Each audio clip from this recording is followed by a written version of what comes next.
नमस्कार, आपका स्वागत है जीएस वर्ल्ड के डेली करंट एक्सप्रेस में।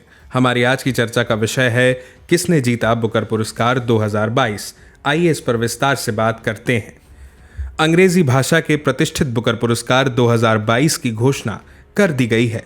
प्रतियोगी परीक्षाओं के लिए बुकर पुरस्कार और इसके विजेता के बारे में जानना महत्वपूर्ण है। श्रीलंकाई लेखक शेहान करुणातिलका ने वर्ष 2022 का बुकर पुरस्कार जीता है। अब आइए जानते हैं इस पुरस्कार के माध्यम से चर्चा में आए इस श्रीलंकाई लेखक और उनकी रचना के बारे में।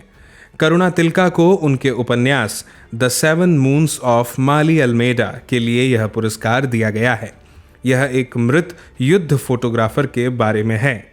यह उपन्यास श्रीलंका में 1990 के दौरान चल रहे देश के गृह युद्ध में समलैंगिक युद्ध फोटोग्राफर और जुआरी माली अल्मेडा की कहानी को व्यंग के लहजे में बताती है।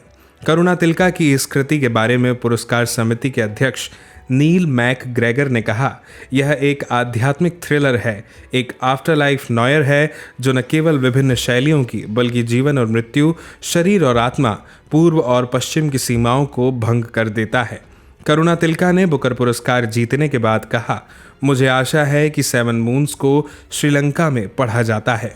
श्रीलंकाई लोग इससे ये सीखते हैं कि भ्रष्टाचार, जातिवाद और क्रोनिज्म के विचार कभी काम नहीं आते और ना ही कभी आएंगे।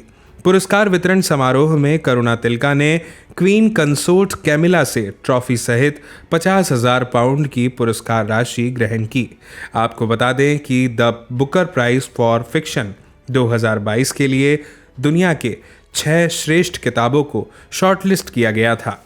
इन श्रेष्ठ 6 पुस्तकों में श्रीलंकाई राइटर शेहान करुणातिलका की novel the 7 moons of Maali Almeida के अलावा ब्रिटिश राइटर एलन गार्नर की ट्रैकल वॉकर, जिम्बाब्वे के राइटर नोवियोलेट बुलावायो की Glory, Irish writer Claire Keegan की स्मॉल थिंग्स लाइक दिस, अमेरिकी राइटर पर्सिवल एवरेट की द ट्रीज और अमेरिकी लेखक एलिजाबेथ स्टाउट की ओह विलियम शामिल थी। इस शॉर्ट लिस्टेड किताबों के लेखकों को भी 2500 पाउंड की राशि से सम्मानित किया गया। आइए अब बात करते हैं बुकर पुरस्कार के बारे में। साहित्य के क्षेत्र में दिया जाने वाला बुकर अवार्ड हर साल अंग्रेजी भाषा में लिखे गए और ब्रिटेन या आयरलैंड में प्रकाशित हुए सर्वश्रेष्ठ उपन्यास को दिया जाता है। इस पुरस्कार की स्थापना सन 1969 में इंग्लैंड की बुकर मैकोनल कंपनी द्वारा की गई थी और पहला पुरस्कार P.H. न्यूबी को उनकी रचना समथिंग टू आंसर फॉर के लिए दिया गया था।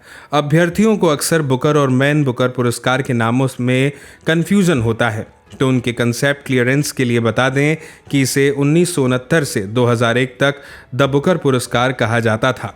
2002 से यह पुरस्कार मैन बुकर पुरस्कार बन गया क्योंकि मैन ग्रुप प्रायोजक के रूप में पुरस्कार समिति में शामिल हुआ। मैन ग्रुप ने 2019 में अपना प्रायोजन समाप्त कर दिया और अब यह फिर से बुकर पुरस्कार बन गया है। इस पुरस्कार में विजेता को ट्रॉफी के साथ 50,000 पाउंड की राशि विजेता लेखक को दी जाती है। इस प्रतिष्ठित पुरस्कार को साहित्य के क्षेत्र में ऑस्कर पुरस्कार माना जाता है। कल सुबह 10 बजे प्रसारित होने वाले हमारे कार्यक्रम में जानिए पॉलिटी के लिए अहम टॉपिक न्यायाधीश D.Y. चंद्रचूड़ के देश के 50वें मुख्य न्यायाधीश के तौर पर नियुक्ति के बारे में। और अब बारी है आज के प्रश्न की। आज का प्रश्न है, निम्नलिखित कथनों पर विचार कीजिए। पहला कथन है, वर्ष 2022 का बुकर पुरस्कार शेहान करुणातिलका ने जीता है। दूसरा कथन है, उनकी रचना समथिंग टू आंसर फॉर के लिए यह पुरस्कार दिया गया है। ऊपर दिए गए कथनों में से कौन सा या कौन से सही है? इसके 4 विकल्प हैं। ए केवल 1, बी केवल 2, सी 1 और 2 दोनों, डी ना तो 1 और ना ही 2। इस प्रश्न का सही जवाब देने के लिए आपको कमेंट बॉक्स में कमेंट करना होगा। इसी तरह की महत्वपूर्ण खबरों के लिए देखते रहिए और सब्सक्राइब कर लीजिए जीएस वर्ल्ड को।